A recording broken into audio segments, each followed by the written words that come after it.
What is up, you guys? Welcome back. I'm so happy to be here with you guys. So, I hope that this finds you at a time that maybe you needed the most, that you needed to hear this.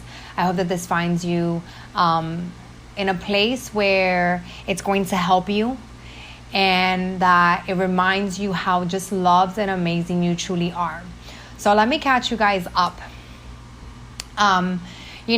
Going from 1 month to the next, whenever you set goals and whenever you set, goals for yourself, goals for your life, goals for your business, goals for anything, you start to build this momentum within yourself, to just like go for them, right?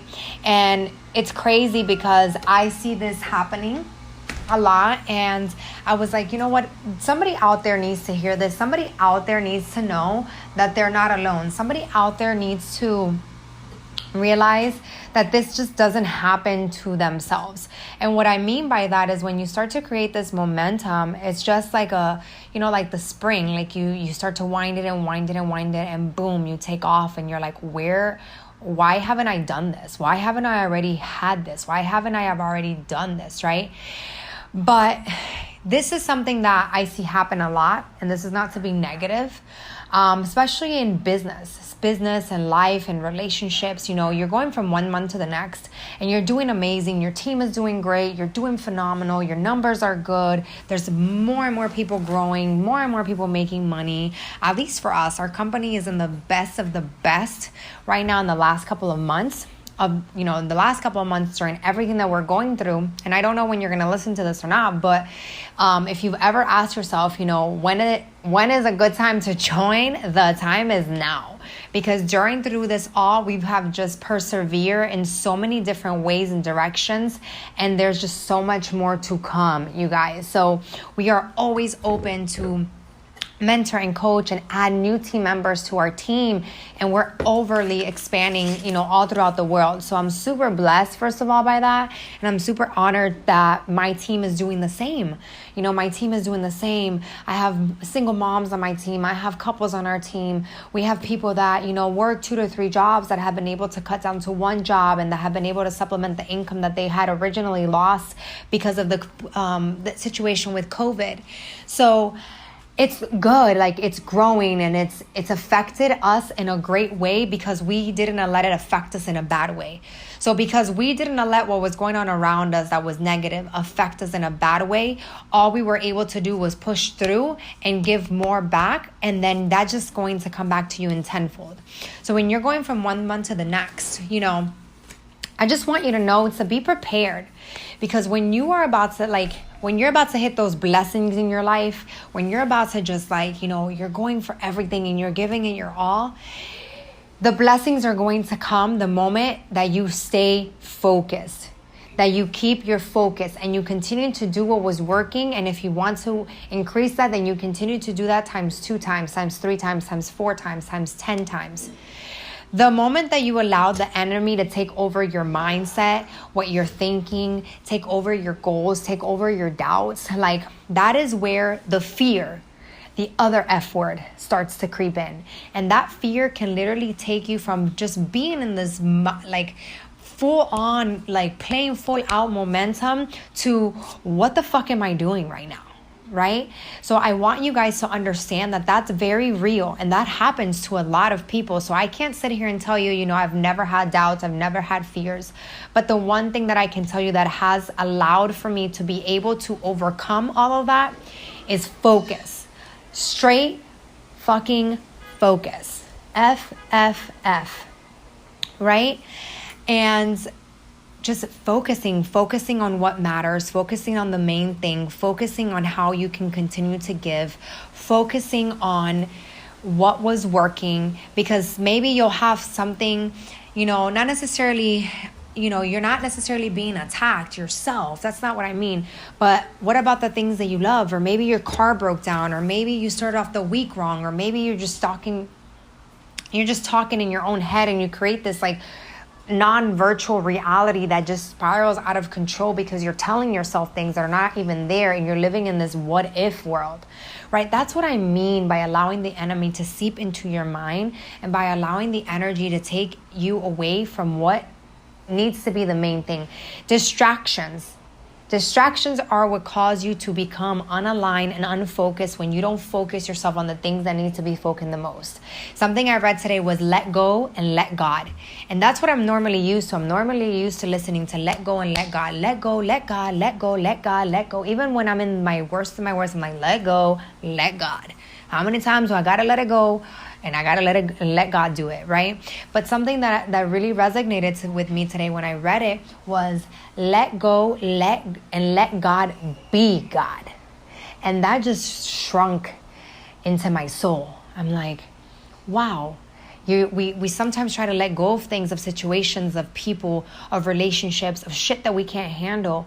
And we try and let it go and give it to God, but then we try to control the fact that we gave it to him. So we're not really letting go of the control. At least if you're a control freak like me, you're trying to give it up to God, but then you're like, you're not doing it the way that I want. So let me just tell you how I want it done. That's not really letting go.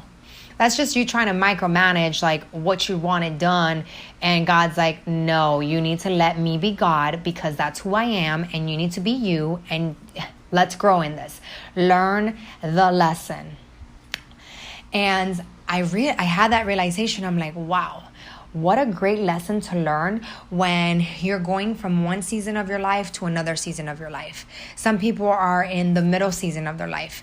The middle season, the season where it's hard, where your hits are where you're getting hit financially, where you're getting hit in your relationships, where you're getting hit with, constantly having one thing like feel like it's after the other. Let me tell you guys about that.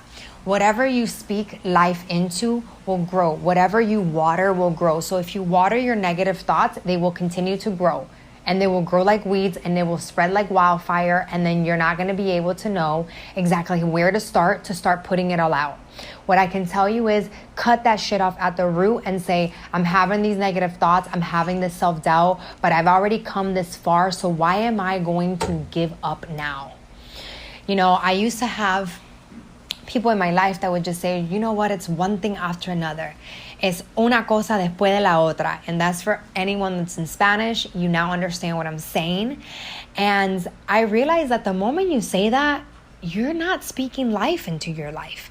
You're just waiting for the next thing to happen to try to survive. Most people, like John Maxwell says, they don't go from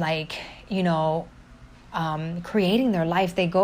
Most people accept their lives. Most people don't create their lives. Most people don't, and I don't know 100% if that's how he said it, but you just end up accepting your normal routine, your normal day-to-day bullshit, your normal arguments, your normal coming home, feeding the kids, going to sleep. And yes, don't get me wrong, all of that is essential. I understand, that's not what I'm saying. I'm not saying that that's what you do, that's a bad life. No, maybe that's what you want to do. Maybe you're real comfortable with that. That's great.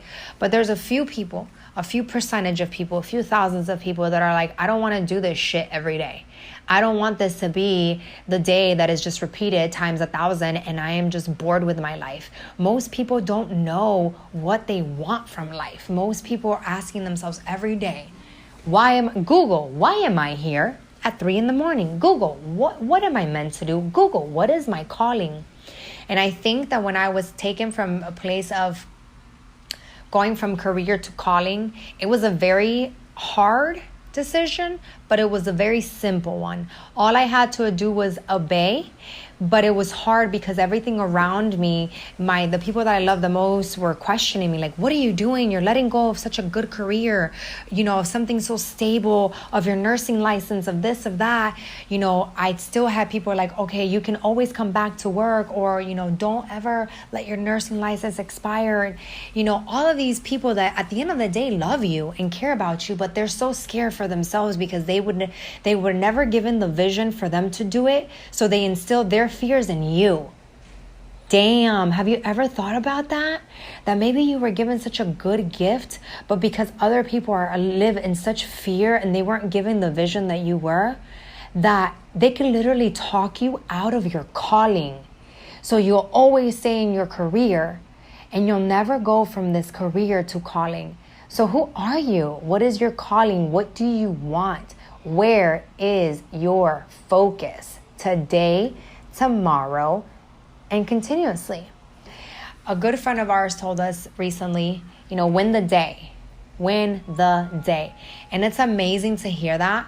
I want you to question yourself a little bit further than win the day. What am I winning in today? What value am I giving to other people to help them win their day? Because at the end of the day, I think it's of such more like value when you can help someone else win in their day. You've already won in yours. Even if it doesn't reflect in your finances, even if it doesn't reflect in the way that you want, there's this self-satisfaction of, wow, I just made this person's life a little bit better, a little bit easier, a little bit more comfortable. I just added more opportunity into their lives, into their families. And I get to say that I am very grateful, and it's not by me. I'm just the messenger. It's by God's grace that I have the privilege of choosing to do that every day. It's not because I have to. It's because it's a choice. I wake up and it's a choice. Do I want to give value today? Do I want to act my best? Do I want to be as best as I can be today? I don't wake up every day and say, I want it, I'm going to be 100% today. I'm going to be 100% today. Something that has really helped me lately, and I think that if you need to do this, do it, is put sticky notes on your mirror in the bathroom and write the things that you want from your life. I have an amazing marriage. My kids' health is great. We are aligned in this household. God, you are my foundation. Just some verses that I love that maybe you know and you may not know. By his stripes we are healed. He knows the plans that he has for us. Even though I walk through the valley, he comforts us. And things that I just write on my mirror that lately I've looked at it all, something in me told me to do it. And I think the reason that was because I felt a shift in my energy. And I realized that it was a choice. It was a choice for me to say, you know what, I just don't feel like it. Or you know what, I'm not really in the mood. I don't really feel like being creative. I don't really feel like making a podcast. It was a shift in my mood. I said, I'm gonna do it because somebody needs to hear it. I'm gonna do it because I have to put it out there. I'm gonna do it because it's gonna make me feel better. I'm gonna do it because at the end of the day, it's not necessarily what I want to do, but it's what I need to do. And I think when I had that mind shift of saying, you know what, it's not about you. It's not just about you. Someone else out there is waiting for your yes, your explanation, your perspective to give them some fucking breakthrough.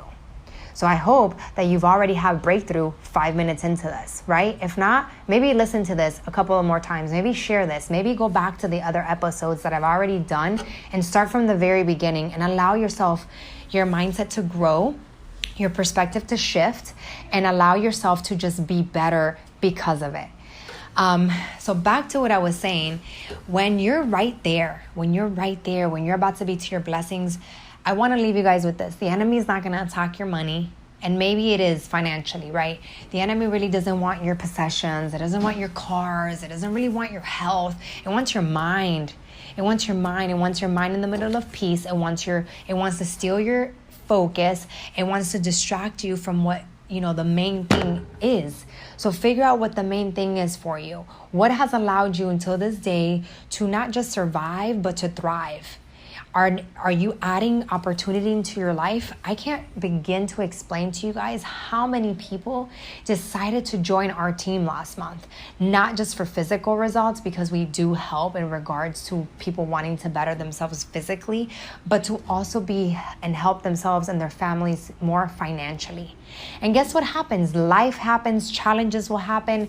It's in the middle of those things that you have a choice. You can choose to say, yes, I'm going to continue, or you can choose to say, you know what, maybe it's not for me right now. But at the end of the day, it comes down to a choice. It comes down to having focus. It comes down to saying, you know what, even in the midst of it all, I'm just going to continue to stay in my path, like my husband says, find your lane, slay in your lane, and then you dominate your lane, and you continue to push forward. The people that are meant for you will come. The people that are not will come back. But I wanted to give you guys a different perspective in regards to staying focused. Staying focused. I can't tell you exactly, like step by step how to stay focused, because maybe your focus is on different things. Maybe your focus is on homeschooling. Maybe your focus is on passing an online course right now. Maybe your focus is, being focused on a relationship. Maybe your focus is in therapy. Maybe your focus is not like drinking your life to death. Maybe your focus is just to get up and survive that day. But what I can tell you is choose to focus. Choose to focus on what matters. Choose to focus. Choose to realize what is of value in your life right now, and give that and water that. Water your focus and drown your fears. Water your focus and drown your fears. I love you guys. I hope that this impacts you in more way than one. I hope that you listen to it when you need it the most, but I also hope that you listen to it when you don't need it the most, to give you a reminder of what you've already gone through, of what you're going to get through, and of the amazing things that are yet to come. I love you guys, and I can't wait to meet again. Bye.